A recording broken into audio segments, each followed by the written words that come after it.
Well, really, the reason why I went to that school was because I typed in #1 party school in North Carolina, and that's what came up, and that's just the only thing I just was like, okay, well, it's big and it's you know it's got something going on. I don't know.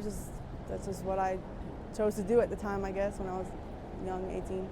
There was this guy who was basically just stalking and grabbing women and dragging them into the woods and like raping them.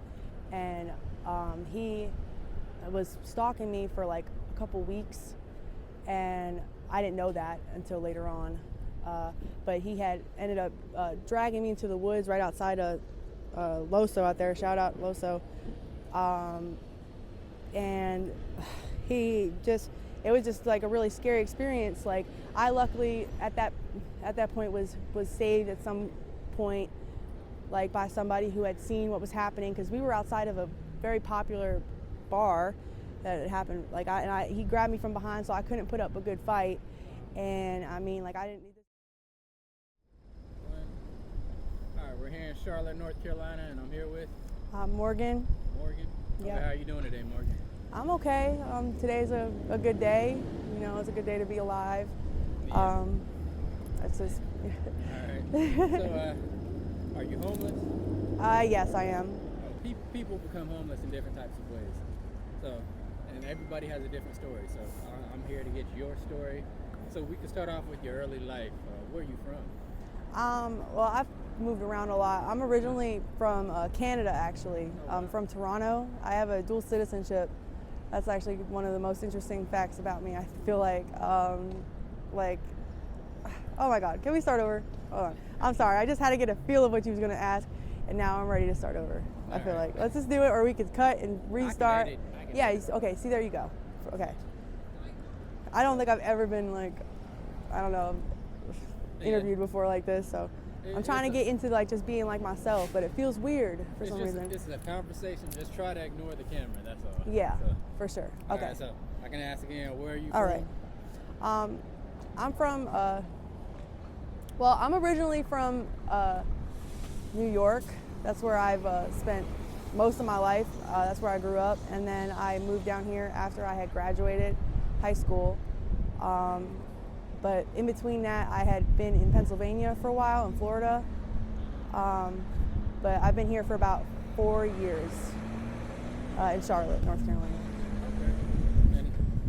All right, so you said you're 23, so you got here as a teenager. So. I got here when I was about 19. Okay. I was I guess a teenager in some eyes. I mean, 4 years ago, 19, 21, 22, that was about 5 years ago. Okay. Did you graduate high school? Or? Mm-hmm. You graduated high school and then decided to move to North Carolina? Yes, I had actually decided to, my original plan was to start over and basically just go and just do something completely different, because my parents were both, they just weren't, the easiest to be around, and then my mom had died, and my dad was he's an alcoholic, so, and I'm an only child also, so I guess all those things combined kind of just added up to me just wanted to do something different with myself. And originally I wanted to go to Colorado, and I ended up coming here instead. It was something that actually my mom wanted me to do, so yeah. Okay. So you came here by yourself, or you came here with some friends? I came here by myself. Wow. Yeah, I actually applied to college, before, things had, gone downhill so quickly. I had, kind of had it together. I went to ECU in Greenville for about almost a full year. Just not quite, just barely made it that second semester. And that, just was the downhill from there, being there. Because really the reason why I went to that school was because I typed in #1 party school in North Carolina, and that's what came up, and that's just the only thing I just was like, okay, well, it's big and it's you know, it's got something going on. I don't know. That's just what I chose to do at the time, I guess, when I was young, 18. I understand that. I went to UNC Greensboro, UNCG. So Oh, okay. I almost, I'm sure you don't hear that that you know, a lot of people have gone to college out here either. You know, Yeah. but you know, my life has not always been that. You know, that was just like the only really good thing that I ever did for myself was to even just try to go to school and to finish school. You know, when everything was against me to do that, I just decided that I wanted to, you know, be a little bit smarter. Like, well, at least that's what I thought was being smart. But so you actually got your degree? no. I after that I had tried to do community college in an effort to keep financial aid going when I came here to Charlotte, which was in a random just went and just decided to come to Charlotte. I didn't know anything about this place. I just came out here. I had enough money just to barely get by. You know, I was living in my car. I actually was making it work for a little while. I had an apartment. You know, I was doing things by myself. You know, I've always been by myself doing everything, and then it just, you know, after you spend a whole life, you know, alone, like as a kid, it gets kind of hard to want to do that as an adult. So then you kind of team up with people, you know, especially just one other person, and then that becomes like a codependency, and then y'all just feed off each other's addictions, and then you end up where you end up, most likely alone again, which is where at least I ended up. So, but yeah. So drugs, do you think drugs played a part? Oh yeah, drugs have always been a major part of my life, for sure. It's always been a part of my life. Like I've always, one way or another, it was either being on like Adderall as a kid, you know, just then Xanax, you know, as a teenager. It was just, everything was drugs. Like it was like a part of my personality, you know, growing up and being a kid, I guess. Even though I'm like not that far away from being a kid right now. I mean, you're still a kid. That's what everybody says, but you know, I've had a lot of you know, experiences that I don't feel like most adults should have gone through, you know, just to, you know, keep going. I don't really find anybody that can relate to me out here. Like, you know, even though I'm out here in a world full of people that are struggling and, you know, they don't, you know, ain't got anything but the drugs to like live for. I feel like, you know, everybody just wants to get high. Yeah. And that's the main objective, that's the main motivator every day. What's up, Primo? I'm sorry. But are drugs still a part of your life? oh yeah, definitely. That's definitely a huge part of my life. Today is, you know, like a typically different day than my normal days. I don't think I'm ever normally as happy or as, you know, good as I normally am, like I am right now. And that's just because of circumstances. I just finally like have aligned things to, after years of struggling, years of not having anywhere to be at night, years of bullshit with men and, you know, just all types of shit. I finally put something into line that's like for me, only for me, you know, nothing can take it from me. Yeah. And it just like feels like something just finally came into tune for me for like the first time in forever.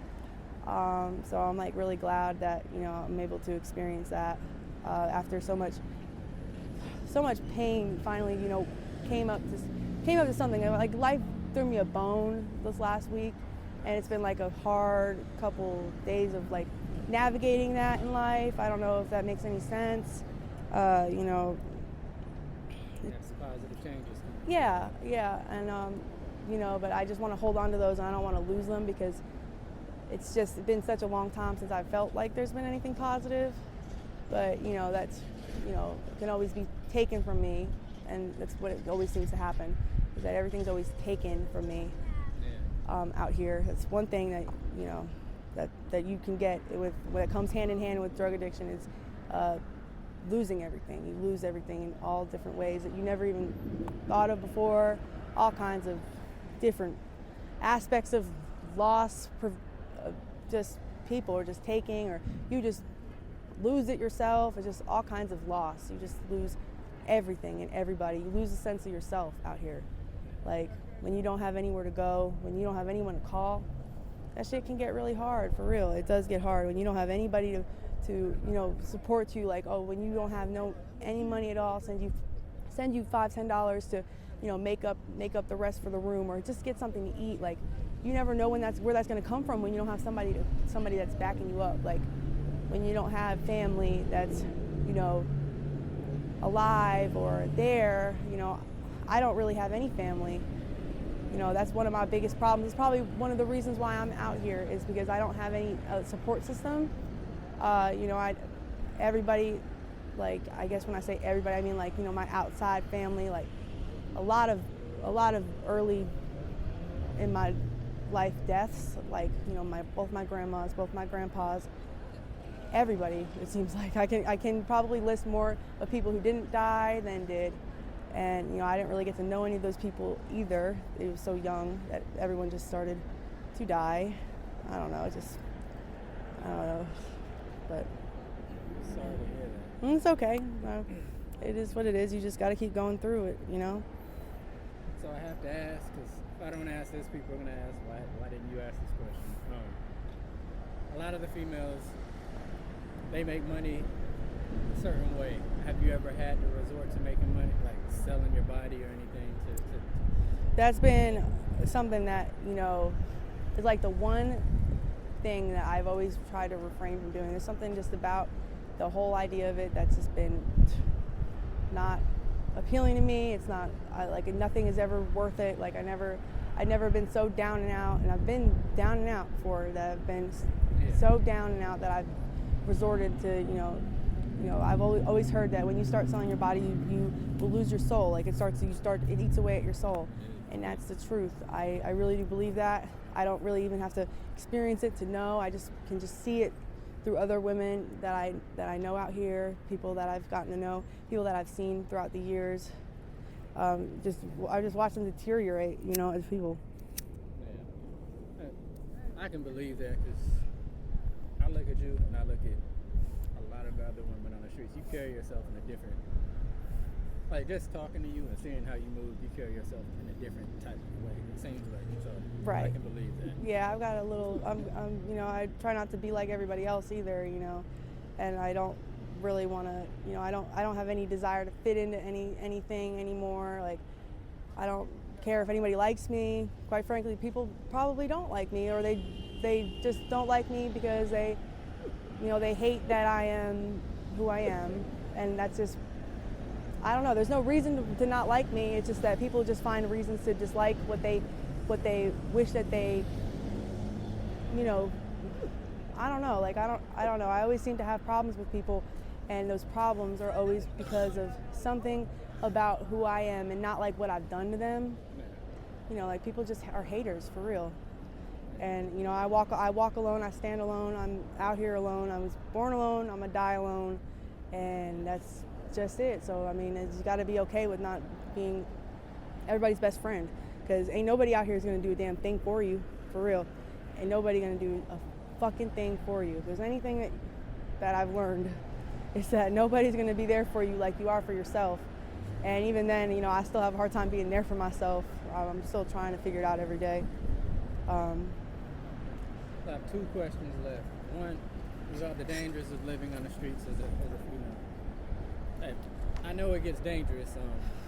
Oh my God. What are some dangerous situations that you've found yourself in, that you've had to deal with? Well, one of the most, the most recent and the most affecting one I've had a few, but the one that's most, that is most talked about right here where we're at, is there was this guy who was basically just stalking and grabbing women and dragging them into the woods and raping them, and he was stalking me for a couple weeks, and I didn't know that until later on, but he had ended up dragging me into the woods right outside of Loso out there. Shout out Loso. And he just, it was just like a really scary experience. Like I luckily at that point was saved at some point, like by somebody who had seen what was happening, because we were outside of a very popular bar that had happened. Like he grabbed me from behind, so I couldn't put up a good fight. And I mean, like I didn't need this guy. I found out later, like he didn't even speak any English, so I couldn't even talk to him when I was like, yo, why is he like attacking me? Like, why are you doing this to me? Like my phone was on the street. It was like a hard experience for real. So, but yeah, that was, he had ended up, the police had came and they had told me that he had ended up raping like 19 other women before that. And then he ended up raping my friend right after that. And that was just tough. So he's locked up now? He's off the street? No, he's not. He actually ended up following me on Facebook, and he, like a couple weeks later, I didn't even realize that it was him. He was sending me messages, and then I realized that it was him, and like he was like trying to like go on a date with me. It was so crazy. Like, yeah, and yeah, he was totally fucked up. He ended up moving away and going to Mexico, I think, and just starting over. He got away, but his friend didn't. Apparently he was doing it with somebody else. I had some suspicions that he wasn't alone when I had, in the suspicion when whatever had happened. But yeah, so that's one of the experiences I've been through out here. Just recently, that happened just last year, just over the summer. And he ended up like getting like 3 other girls afterwards. So yeah, that shit was tough to go through, especially like finding out that he was able to find me on Facebook. We had no mutual friends. Like who was this person like that just like could find me like that? Like he was like literally stalking me. So yeah. But last question. A year from now, in your ideal situation, your perfect situation, you can be anywhere with the people that you want to be with, doing whatever job or whatever way to earn money. What perfect situation? What would that look like for you? I don't really know right now. I used to have that answer. Now I'm not so sure. My answer is probably not. I don't really know. Probably not a good question to add in there. I don't really know at all. And my answer is not very good. It's not very legal either right now in this moment in time. So I just want to be honest. So, but yeah, that's what I've got. It's more nerve-wracking being on the fucking screen than when I first thought I was like, oh, this is gonna be so fucking easy to do. It was really not. It was not easy at all. Yeah, the first interview I did today, it was a guy. He started crying on screen, and I didn't expect that at all. No, yeah. I mean, I'm a little more, I'm not so open with, I'm a little more private with, my feelings and how, some people are easier to like, invoke, like, like just let it all out, like in front of anybody. It's not easy for me to do that. I wish that it was, and it would probably make my life easier if I were able to be like that, but, So this phone's about to die, so. Oh, shit. Well, go ahead. Do you have any social media, Cash App, anything like that? I've got Cash App. It's I've got social media. It's Morgan Flynn is my name, and my Cash App, which is like, it's basically the same thing. It's a $ Mo Fly guys. I could tag it at the bottom or whatever and give you all the rest of my stuff so that y'all can follow me. On Instagram also. You can find that on my Facebook. So, but yeah, follow me. Sounds good. Well, all right, thanks. Thanks. Yeah. Mm-hmm.